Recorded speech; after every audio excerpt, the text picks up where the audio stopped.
What is up, everyone, and welcome to another issue of Sibling Rival-Read, the comic book club show hosted by yours truly, it's Ben Pie. And me, Hannah, Hannah, Nana.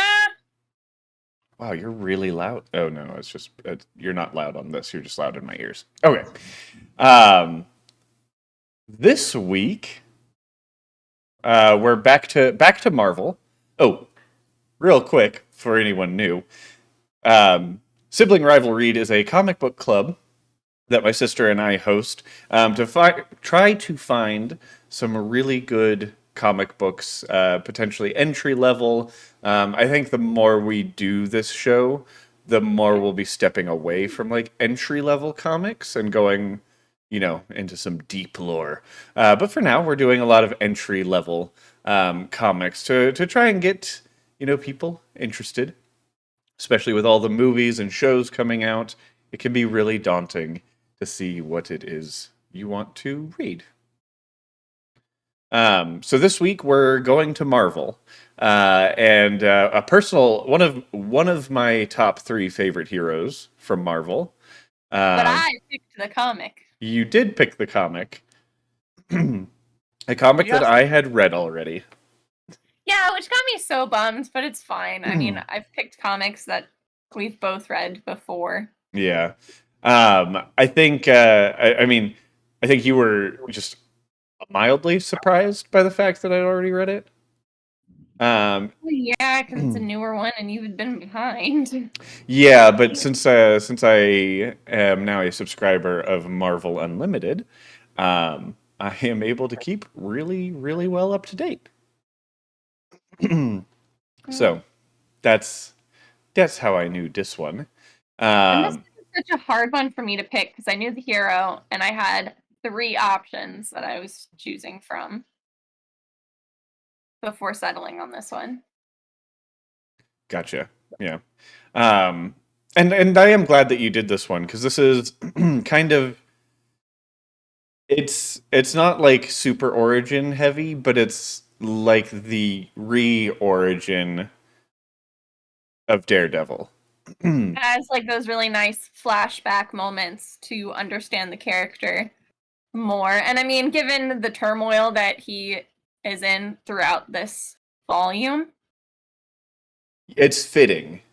it is extremely fitting Yeah. and like refreshing. It's like a fun refresh flashback heavy volume. Yeah, I wouldn't even call it flashback heavy. I think there were like maybe There's two at full least pages each there's at issue. least a small flashback almost in every volume. Okay. Okay. In the first half of the book. Right. Not throughout the entire thing, but Gotcha. For those of you listening, we did Daredevil, To Heaven Through Hell, the Chip Zarsky? I don't know how to say his name. As the writer, and then quite a few, well, two major artists. One of them being Marco Cicchetto.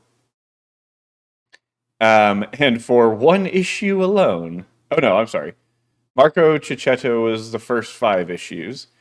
Issues 6 through 9 were Lalit Kumar Sharma. And I'm just going to apologize for butchering all these names. And then the last issue of the book was Jorge Fornes.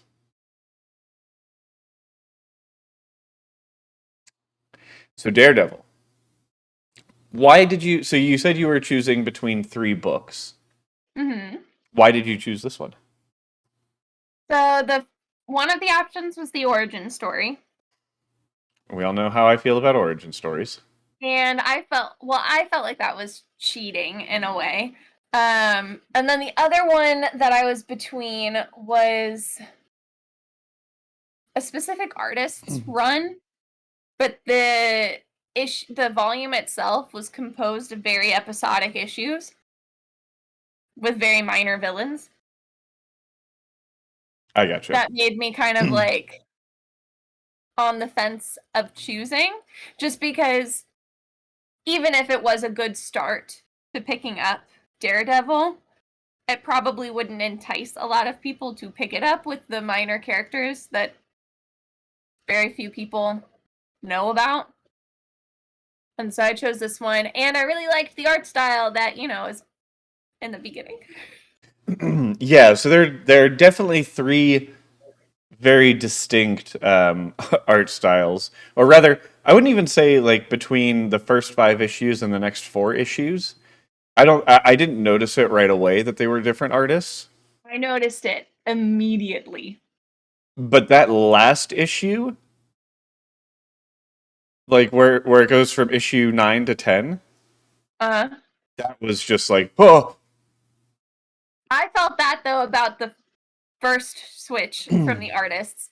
If you look at the entire volume though through the artists, it's very much a I don't want to say this way because I feel like it puts a mean spin on it. But between the first 5 issues and then the rest of the comic, it's almost like the art devolves in terms of the details. So, like, you go from this heavy detail artist to then someone who heavily accentuates shadows and color blocking. And then the last one is just pushing that element even further. And so you just keep consistently losing the detail element to it. Which, I mean, in that way, at least there is a consistent flow, like, from that, but I very much prefer the art style of the first 5 volumes. Issues. First 5 issues, Because we are reading a volume, yes. Yep. um, Groovy. Okay, I've had a lot of coffee. I had an interview today. My nerves are frayed. My words are going to be jumbled. that's fair. But so I think the main reason that I didn't really pay attention to the art shift between issues 5 and 6 is because one went from like what I'm used to seeing in most Spider-Man, especially recently, to stuff that I'm used to seeing in Daredevil comics. Yeah. So I think it was just like both of them were very comfortable, familiar art styles for the comic books that I usually Like read. the art, but it was one of those moments that jarred me. But yeah. But I will actually say I did not like the art of issue 10. In issue 10. Yeah, I think at that point I was kind of just like, whatever. gotcha. But yeah, so this takes place after Matt Murdock was hit by a truck, presumed dead, and came back. Daredevil had gone away from the comics for a bit, and essentially this is Daredevil coming back because, as we all know, no one stays dead in a comic book.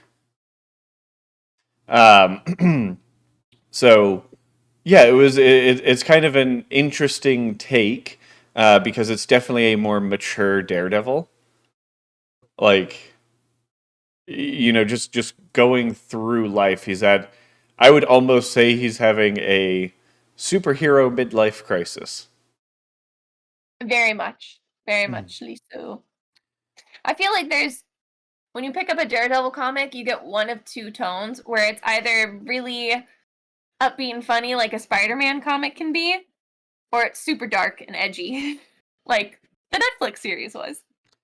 Yeah, and I almost feel like even that, like Matt Murdock and Daredevil have always been like that fine line between sarcastic and very serious.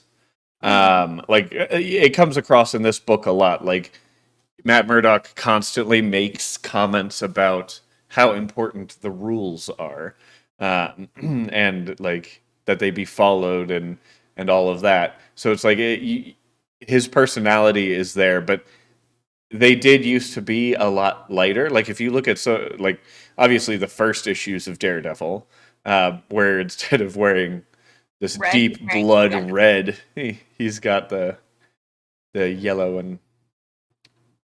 red, and black. But Looking like a wrestler costume to looking like a superhero. yeah, exactly.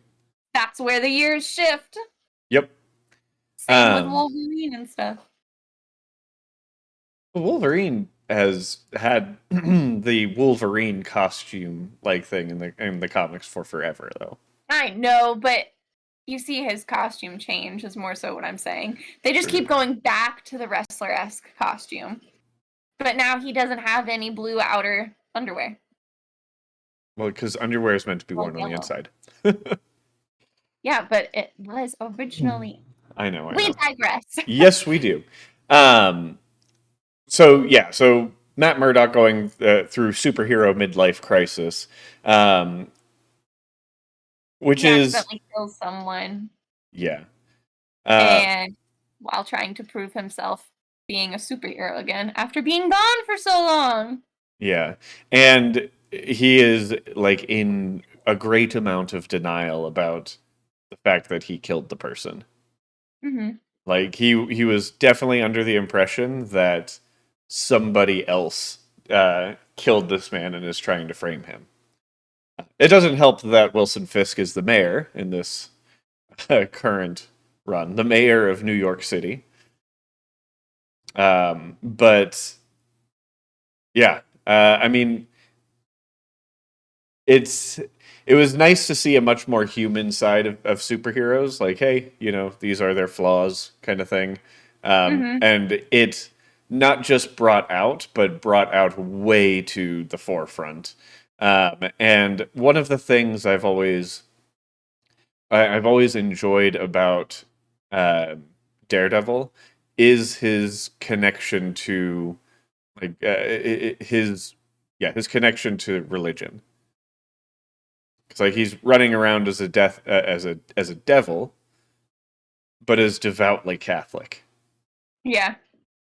So it's that parody is always really really interesting to read in the comic books and brings a Mm-hmm. lot of depth to the character. And I feel like they did this volume in particular was very driven by this dichotomy of wanting to be like a good Catholic boy and the other side of wanting to kick everyone's asses to help other people.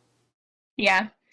And with the religion aspect in this, it was also every time that you saw him go to church to talk to somebody, it offered a really interesting perspective. Whether you're religious or not, there's always like an interesting point of view or philosophy that is approached. Yeah, these are what Just you would definitely call super liberal Catholics, yeah, though. yeah. I think my favorite conversation, to be completely honest, with even though I'm saying like, oh, I really enjoyed all of the church scenes because they offered a different perspective and was really interesting takes, was the Reed conversation with Matt Right, Murdock. essentially the exact opposite conversation. So not only Yeah, but do he proposed it in such an understanding scientific way right, hmm versus being like, I just finished watching Manifest, instead of being like the crazy scientist in that who's like, no, you're all wrong, and was being an ass about it. yeah, Yeah. Are it's you different. looking for that I moment? am looking for that moment. I found it.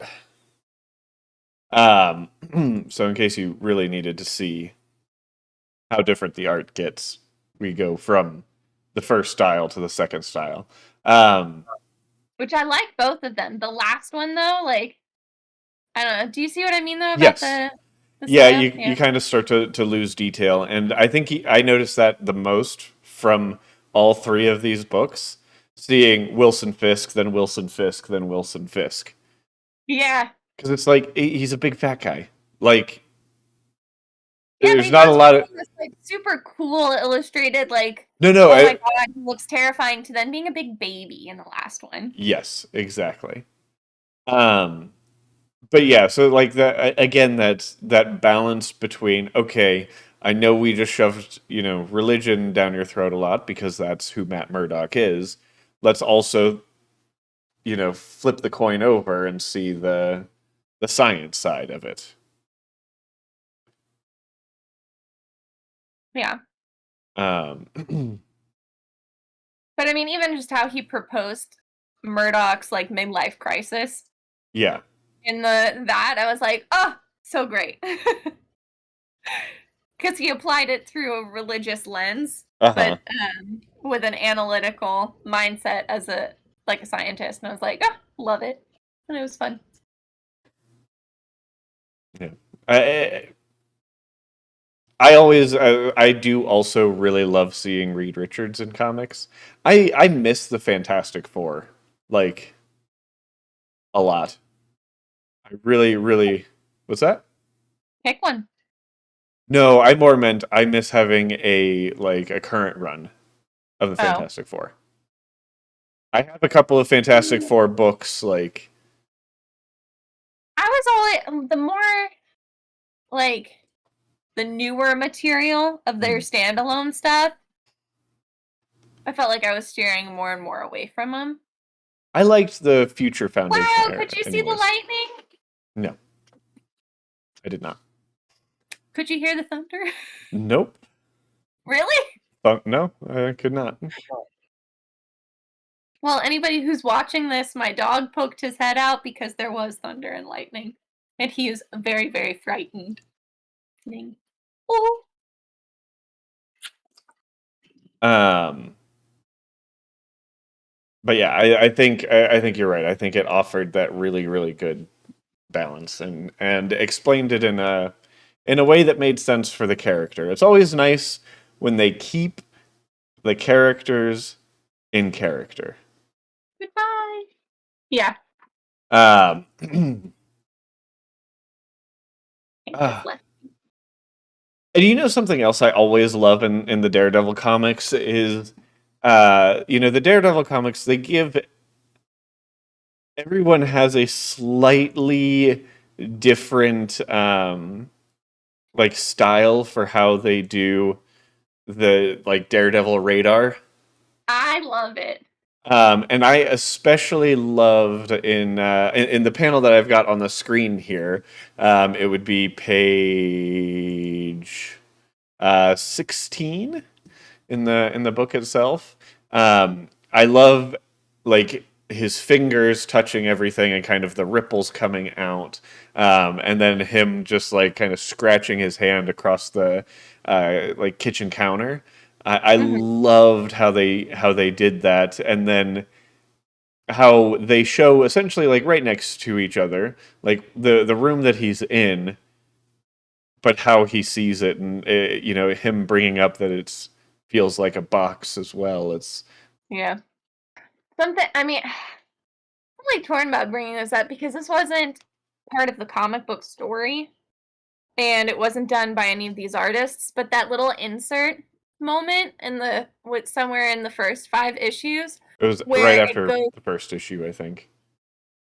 where you see a full scene and then the next page it's completely black other than what the ripples are and that Daredevil can see. I loved that. This page. Which, yeah, which I mean I feel kind of silly for being like, "Oh, that's so amazing." And bringing it up because it had nothing to do with the story that we were reading. No, but it's still a good representation on how different artists will portray the vision that the Daredevil sees. Because I mean, yeah, you could make a character blind in a comic book, but how do you make it resonate with the person that's reading? It's like Mhm.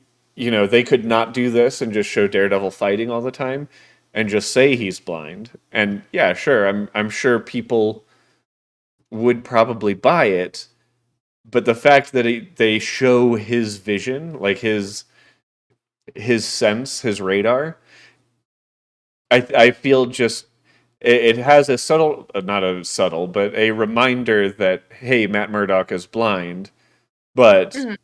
because he's blind, this is how he can still kick ass. Yeah, and I mean, this one in particular shows all the senses. This moment in the comic in particular shows all of the senses, illustrated through smell, hearing, and his radar sight, Hmm. for a lack of a better way of saying that. Yeah. And you know the always whenever there's the heartbeats, Yeah. I do enjoy it, and that was um, there were a few scenes that were like that, and it's like oh, heartbeats just do are like whew, heartbeats are good. I'm trying to find the next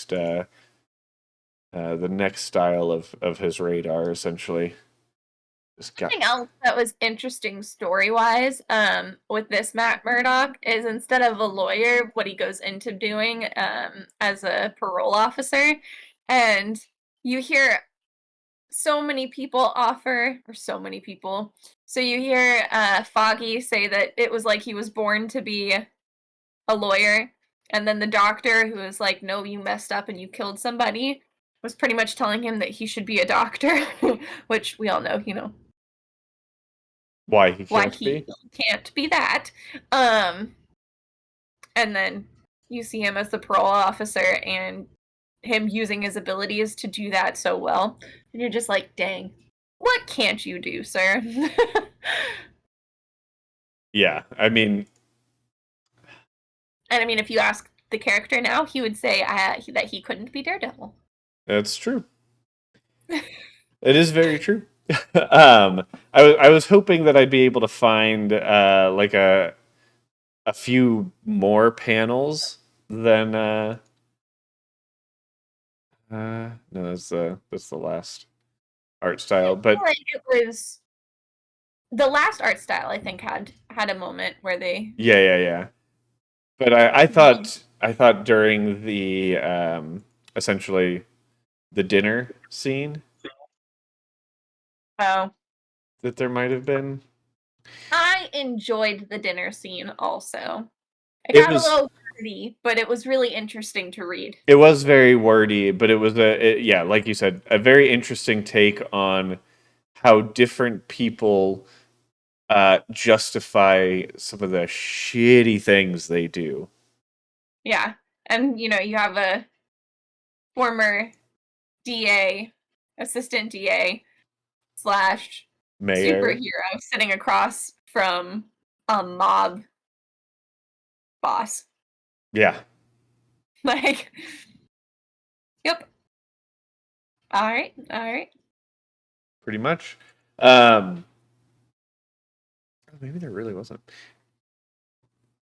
Uh, but yeah, so the fact that we got to see essentially four different artists take on it in one volume was very nice. And again, is one of my favorite parts about what makes Daredevil unique is how everybody can every artist that tackles it can really put their own spin on it, and it's not wrong.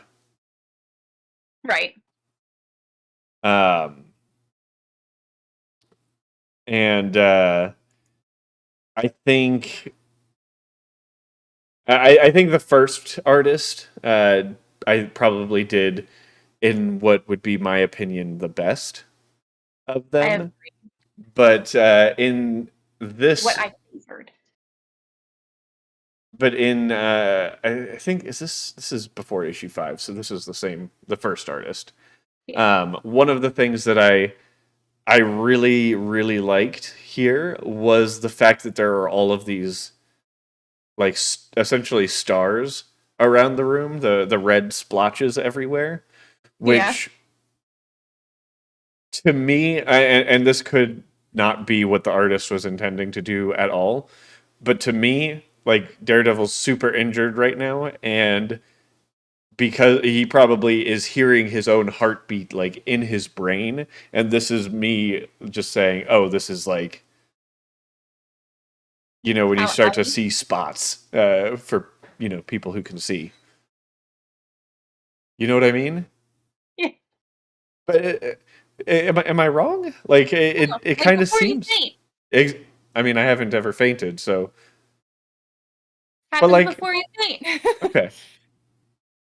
Or if you get up too fast after not like having eaten enough or something like that. This is Mhm. this is how I imagine Daredevil is feeling. And this page right here, these two pages, where Spider-Man is in Daredevil's house, this is actually the first two pages I ever saw of this book because I had been scrolling across through Reddit, and this scene came up in one of the comic book subreddits that I frequent, Mhm. and I just thought it was I thought it was a really interesting conversation to just see the middle of Spider-Man saying, "Look, dude, if you're gonna keep going crazy, we're gonna have to kick your ass." Yeah. Um, kind of And thing. I loved though the resignation of Daredevil in that moment instead of it being like a fight I was like, I really don't want to read a fight between Daredevil and Spider-Man right now. Yeah, after all the shit that he's going through, hell Yeah. no, hell no.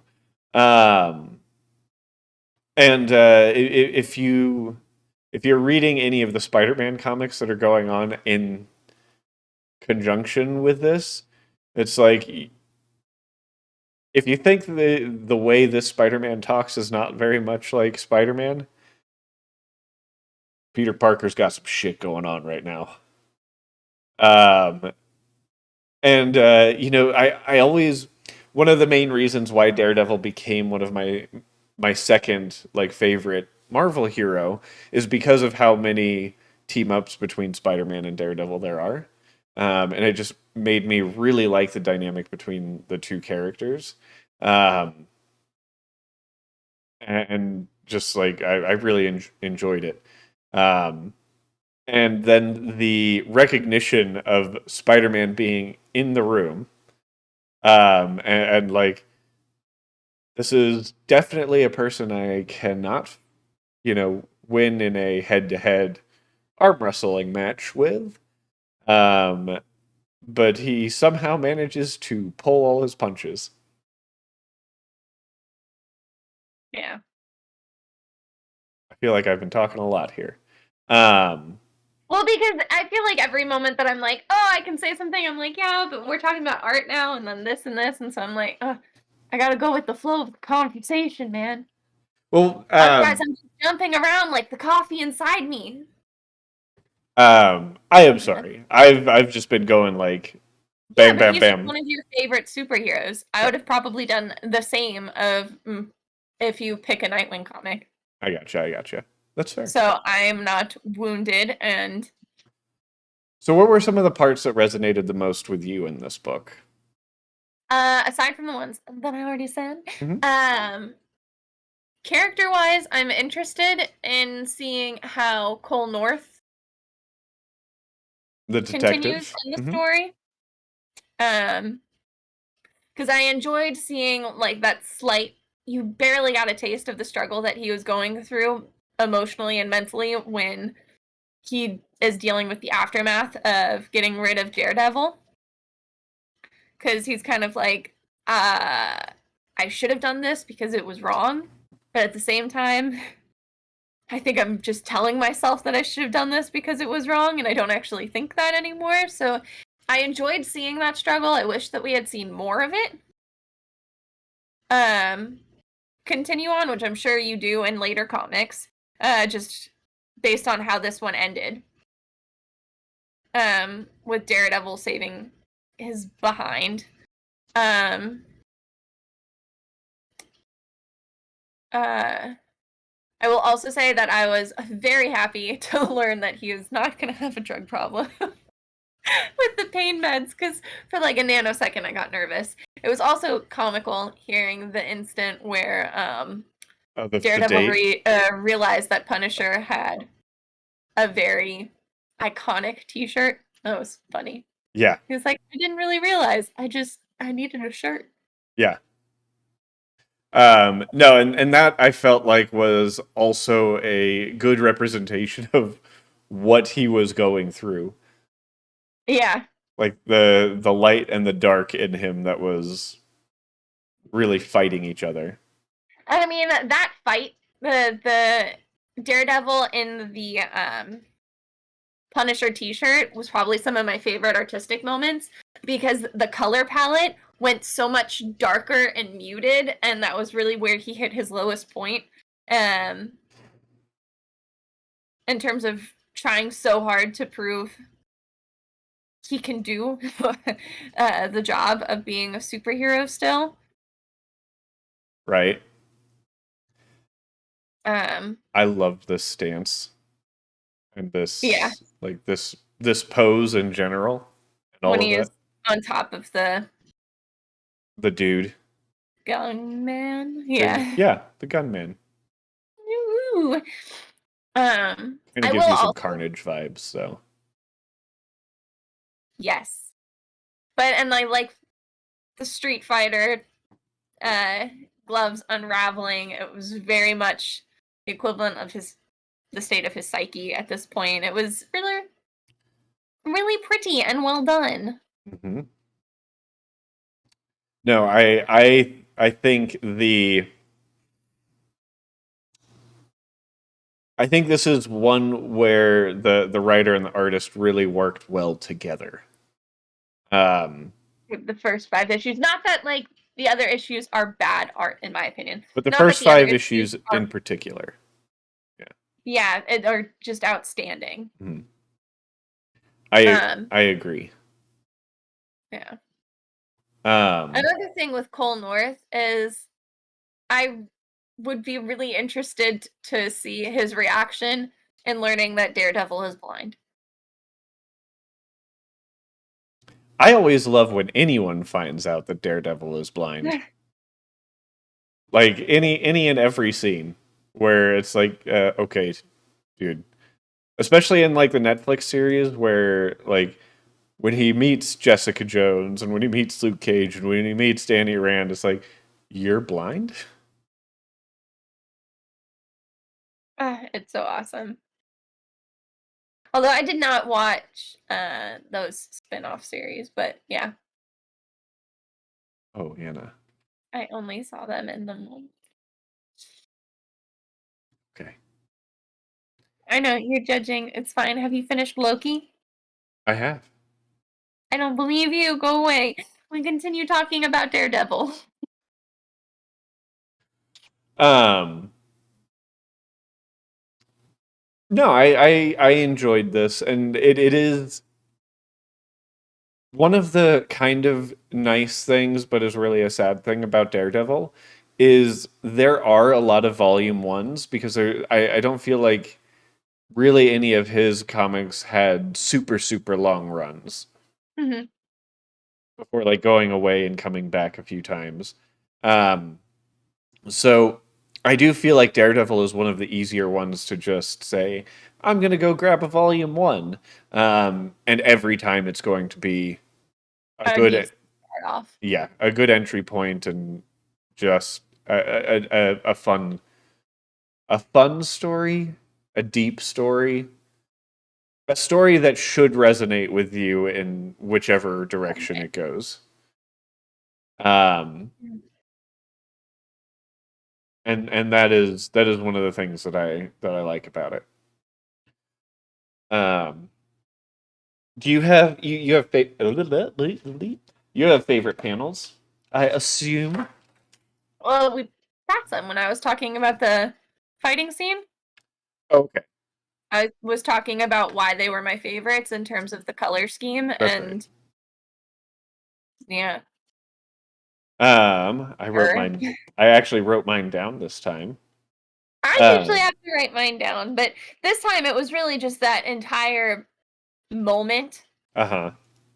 So it was all of those panels that I felt like captured the mood really well, the character devolving really well. Yeah. 100%. Um, when we got into the second round of the second artist, this scene was one of my favorites. Just in the way they depict, like, oh my god, this guy is having a panic attack.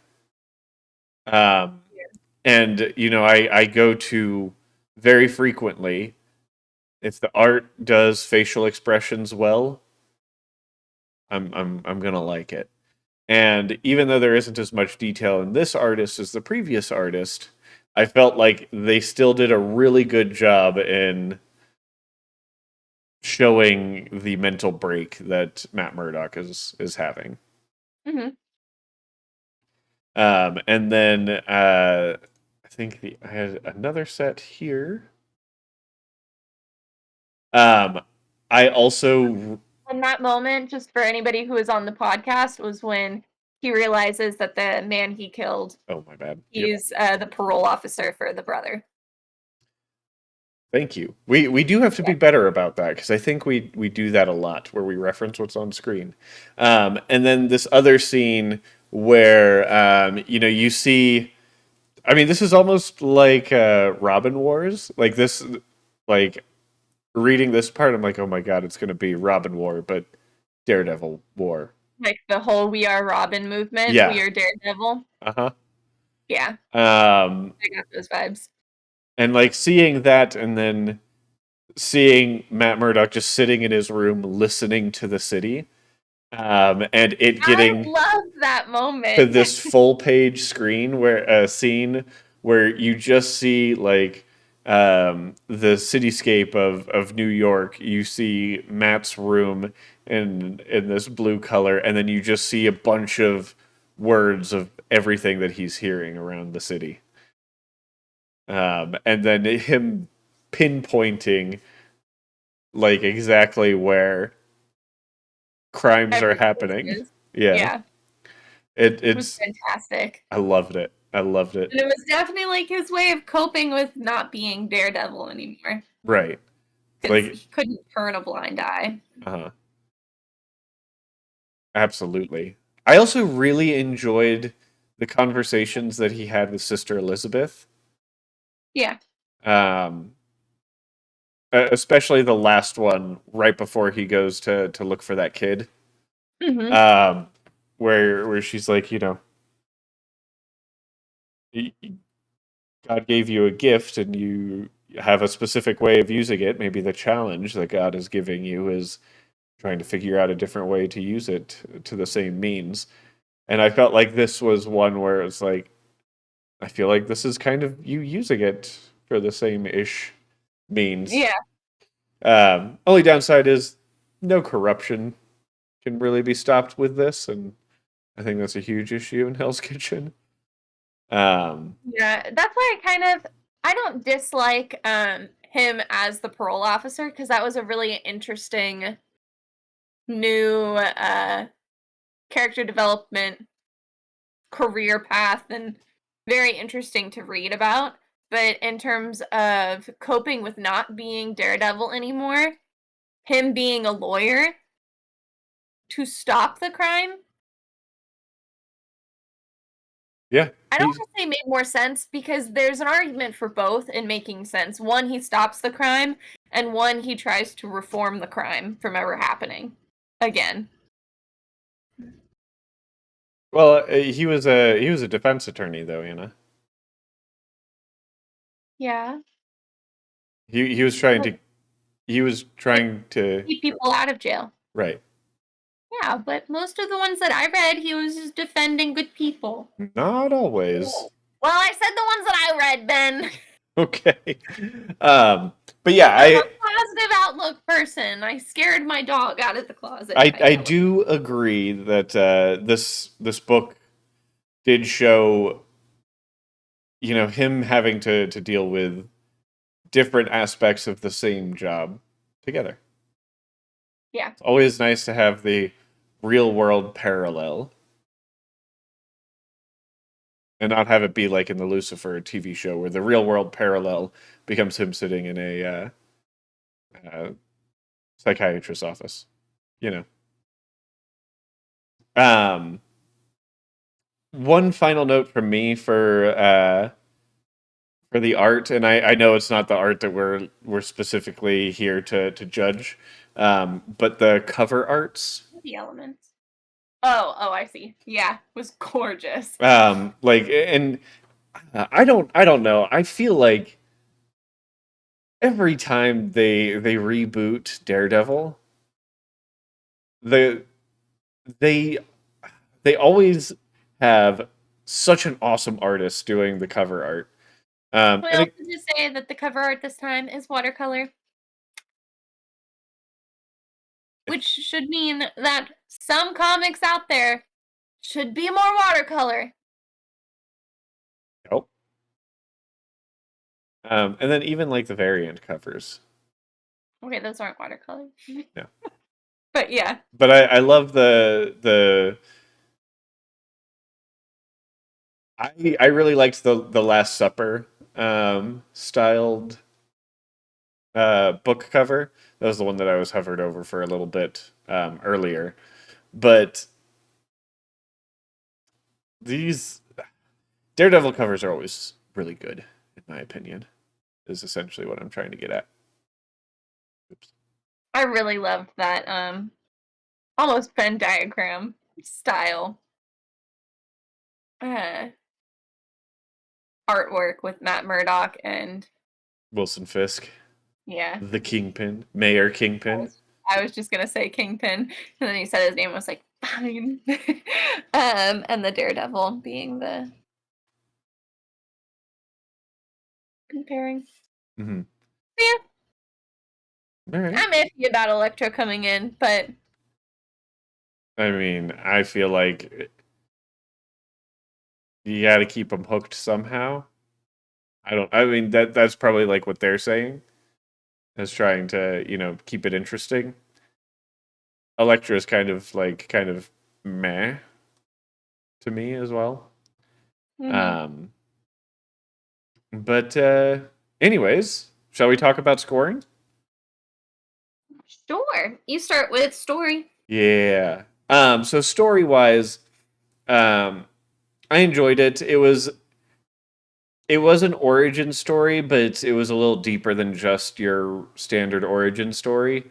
It actually did a lot better of a job um, showcasing why he's making the decisions he's making now based on what he had to deal with as a kid or growing up or any of that.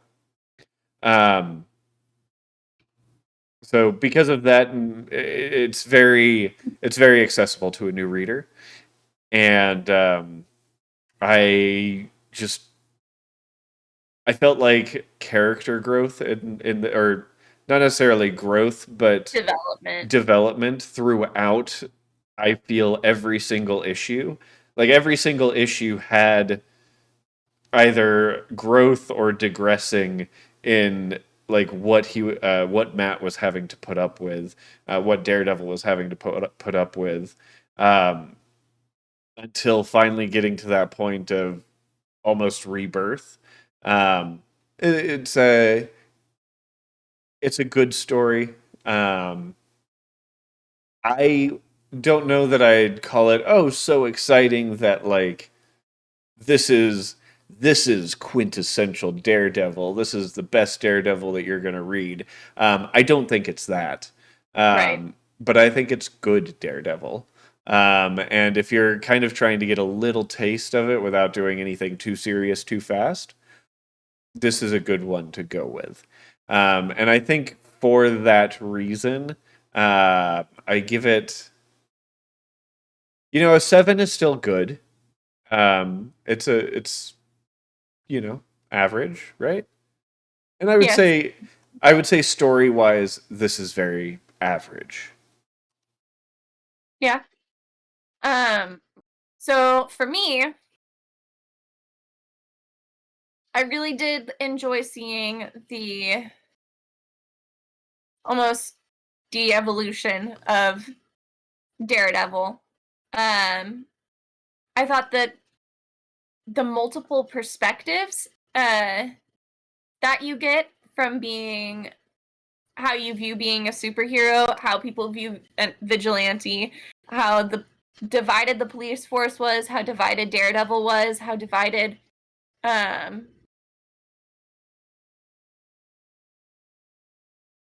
it's not divided, but how other superheroes tried bridging that divide, I guess, for him, and how the church tried helping bridge the gap was all an extremely interesting read.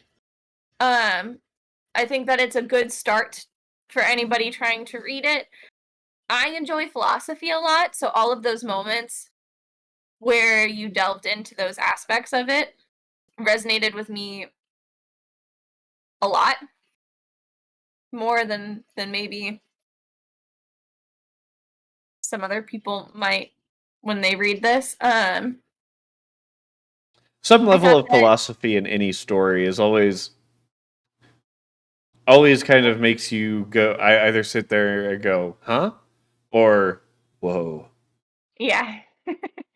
um and I think this was like a whoa. The introduction to Cole North's character is promising. Um and even the introduction to a different side of the mob family, the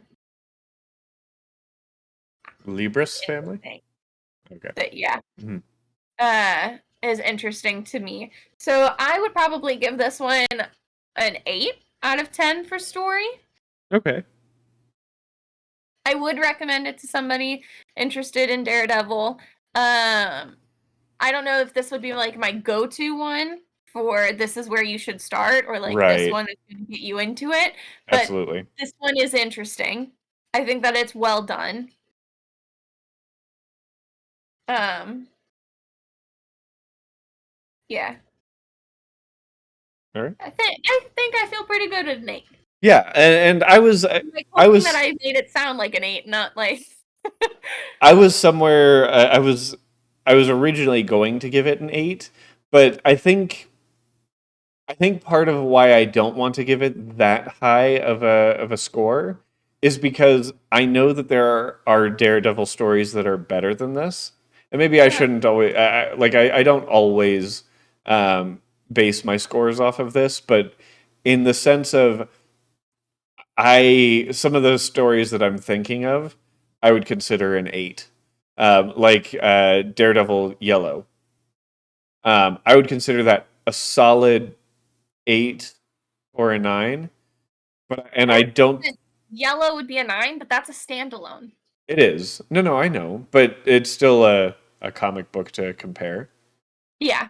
Um, but like I know Daredevil books that I would consider an 8, and they are what I would think are much better stories than this. Yeah. So that essentially is what made me go down a notch, because I know how many stories there are that are better than this. But this is still good. Yeah. Like I get it. like Anna was saying, like I would still recommend this to people. Another one where you gotta know what the person likes, mm, because there are uh there are comics with Daredevil that have a more comedic lilt to it, mhm. and this one obviously has a quite darker tone. Yeah, he's Batman. No. Oh, Um, art is me though. yeah, art is you. So, I know exactly what I'm going to give it on art, and it is going to be because of the shift in art styles. None of them are bad. I favor the first 5 issues, and I think that the first 5 issues are like 8 or 9 territory in terms of what I favor. Mhm. I like the detail work. I really liked the color play. I love which I know we're not judging it on this, but I loved the watercolor cover. So I guess that maybe I would give it more of an 8 in just those 5 issues. And then the later issues, I'd give it a lower score just because it's not my taste, but they're done well for what they are. And when they're paired together, though, with the first one, I did find the shifts jarring. I thought, though, that all of the styles together, just happy coincidence that it all ended up flowing in such a way that kind of tied it in.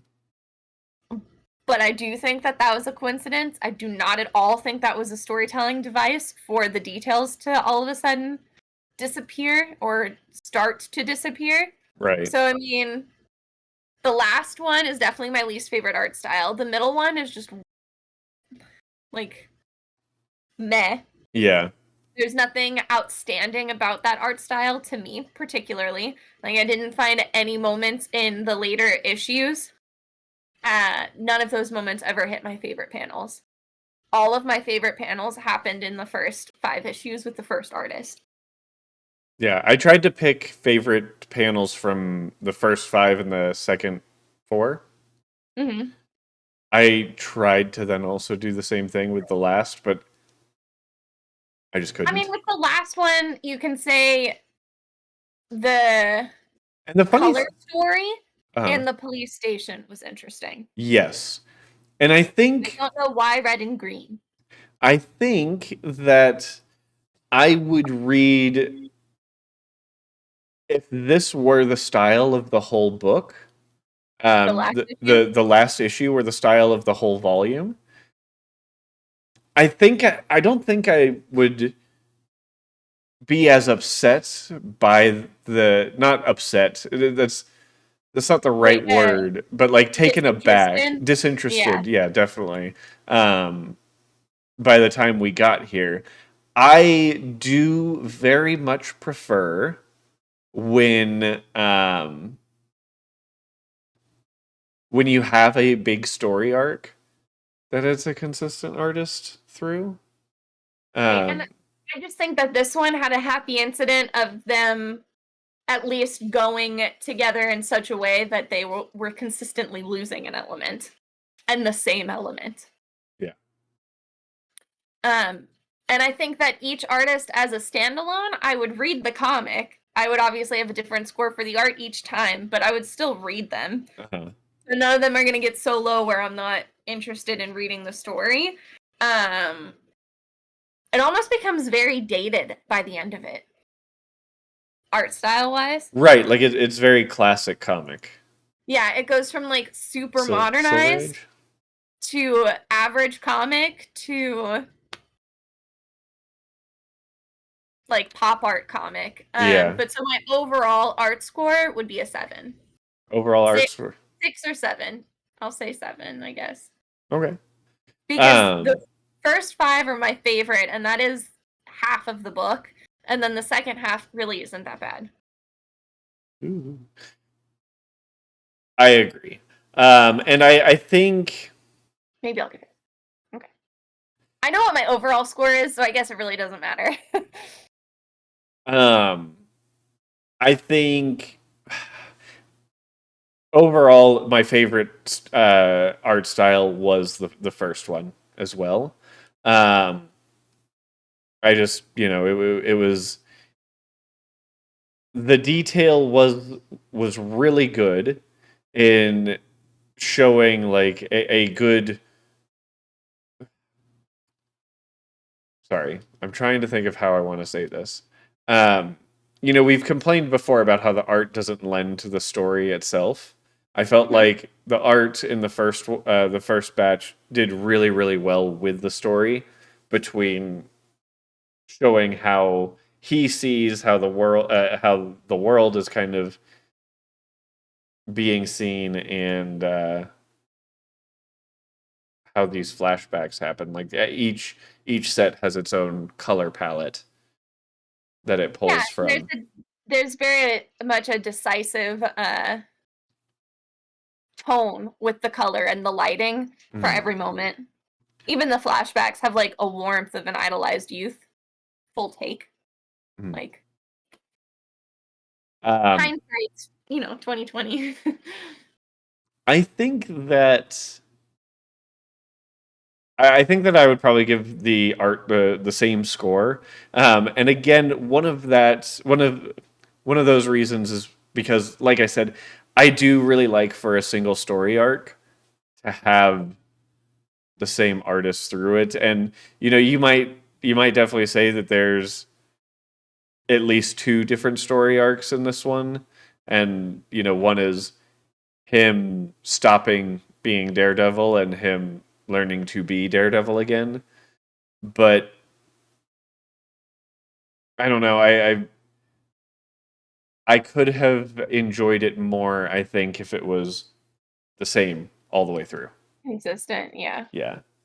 I think the reason I'm also going to stick with a 7 is because they did all play well with each other. They did all play well with each other. So I'm gonna keep with the Well, 7 because of that reason. I'm going to not count issue 10 at all because that one was a very far leap in my opinion. That's funny. So, that's just me. It's also funny because I felt like it was a far leap between the first 5 and then the sixth one. I mean, it was a far leap, but I don't think it was as. No, I get it. It's just funny. Overall for you or for me? It's your book, so you go first. I think that's how So we do it. overall for me, I'm gonna go with the lower score being the 7 as my overall. Keeping in mind the points that I took off for specific art changes in style, and the storylines being good and interesting and philosophical at moments with good characters, good character progression and digression and all this and that. But at the end of the day, I think that it's just a It's a good story. Yeah. yeah, It's a I good think it's comic. just a good comic. Yep. And I mean, I gave the story a 7. I gave the art a 7. So I'm going to give overall a 2. No, obviously, I'm going to give That's what it. you would do if you just want to be mean and make me lose. It's true. No, I think I would give it a 7 as well. You pretty much hit the nail on the head. It's a good story. I would still recommend it to some people. Are there better ones? Yeah, but there are also much worse ones. Yeah. And it still shows it's a good representation of the character. And I can't say that I found anything bad about it. Right. So like when you are saying there are better stories and there are worse stories, there's definitely though no element that I can find where I'm like, oh my god, this was completely unnecessary. What did I just read? Right. Except for issue So 10. it's a C. It's a C. Yeah, and that still passes. Yeah. And I mean, hey, even D's get degrees.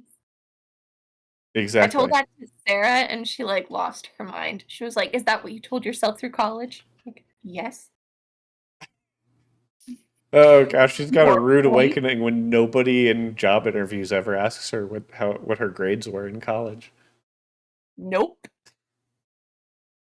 Although I did fill out an application where it asked me it was for substitute teaching where it was like my average GPA. Oh yeah, And it that wasn't makes a sense. required thing, but I was like, I don't know.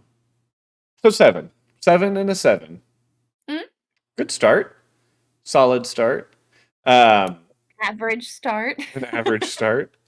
What's the next comic, Ben? Well, I just wanted to also point out that it's been a bit since I feel like, given something such an. I guess we gave Eminon. We have not, like, read what we would consider to be, like, a 9 or a 10 in a while. I know. It's kind of a bummer. I mean, these books are still good, but it's like, I want to find that book where we're like, Yeah. You know, I don't think that's going to be this month. At least based, No, not unless on my something picks. I my other pick, I have no idea what to really expect from it. Like at all. That was a very wild card pick of mine. It's okay. You did a wild card pick for your next one, but our next book is my wild card pick. Which was Uh, such a wild card. When you told me you wanted this hero, I go, really? well, so I was really wanting a Hawk Girl story, um, just because she's such a major character in the Justice League TV show. Yeah. She's not a major character in the Justice League in the comics. Like she doesn't show up a whole lot in general. So, Martian Manhunter is a good and like forefront character in cartoons and like not at all in his standalones. He is the forefront character in his standalones. I meant, I know, I noticed that when I said it too, but I was really hoping you'd give me a pass. You didn't. Nope. I just meant look harder, Ben. Okay. Um, and I did find a bunch of Hawk Girl stories that we could do. It's just none of them were on. You wanted the Egyptian mythology? I did want some of the Egyptian mythology, and it's not so much that like none of them had that, but um,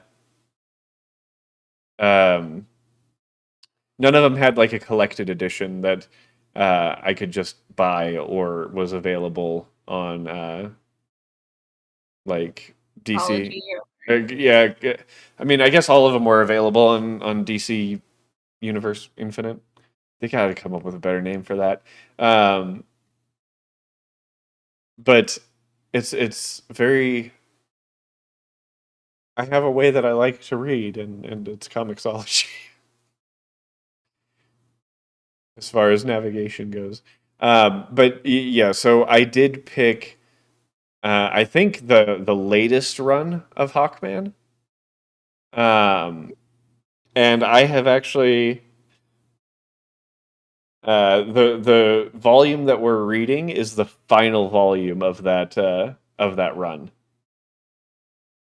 So I have been trying to read the entirety of that run, just so I have some background, just in case.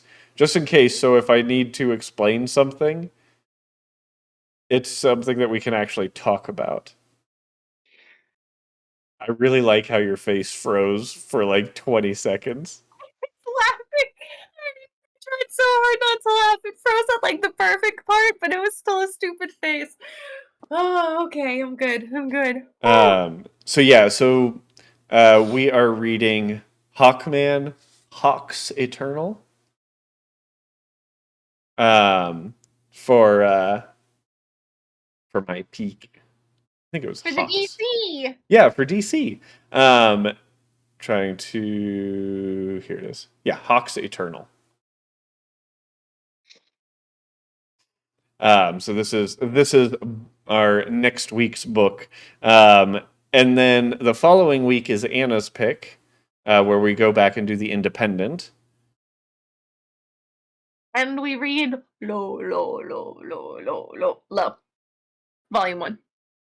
Yeah, it's just low, one low, not It is low, just low, good low, low. low, low, low. Yeah, but I was singing a song. Yeah, Ow, yeah. low. Okay, thank you. Welcome. And then for our final, our manga, I chose it. Well, actually, I did not choose it. I took the suggestion of one of our listeners. He, very early on into this series, recommended Astro Boy Volume 3. So this is the first manga that we're going to be reading that is not a Volume 1. Yeah. Um, and I'm really looking forward to it because he talks up this manga quite a bit. Dope. Yep. So that'd be good. Otherwise, I'm saying that's Zanza's score, and he has to roll the wheel of The wheel. misfortune. We have to we're like behind We are by like 4, I think. by 4. I thought by 3. Maybe it's 3. Maybe Well, this I is the guess 4th. technically it's 4 because you still haven't refilmed your ice bucket. Because I just don't want to, because I already did it. So sorry. Anyways, Where can guys. people find you? Oh shit! You're asking me first. I know I tried really hard to go first. You can find me pretty much everywhere as it's Ben Pie, Twitter, Twitch, Instagram. Although I do have a second Instagram for me art, Ben Pie Photo. And then, of course, you can find all of my projects on itsbenpie.com/links. Um, that does now have the Sibling Rival-Read Instagram on it. What are you doing? Yay! What? What are you doing? Are you just staring at your eyebrow and going deet deet deet deet? Anna, where can people find you on the internet? I am on the Instagram. I have 2 accounts, a personal account that mostly consists of my dog and probably some sewing stuff that I'm working on this week for my baby niece. My baby Oh, niece. that's Uh my daughter. it is your daughter. She's so much cuter than you are. It's not very hard. Which is Anna_Riddick, and then I have a art account which I might post too soon. I don't really know anymore at this point, which is _Riddick_designs. And then I have a Twitter that I never use, but maybe someone will teach me how to use it well one day, and that is no_Riddick, because there's no underscore in the Twitter. Her Twitter is actually a Riddick Designs. Oh, never mind! Just gotta throw that out there. You guys, log listeners of the show, may also recall that she did not know her own Instagram handles either. And now she also does not know her Twitter. So, In my defense, I don't use Twitter. guys, keep those poll lists full, and until next week, Shalom-Aste. Hey! Oh, I missed it.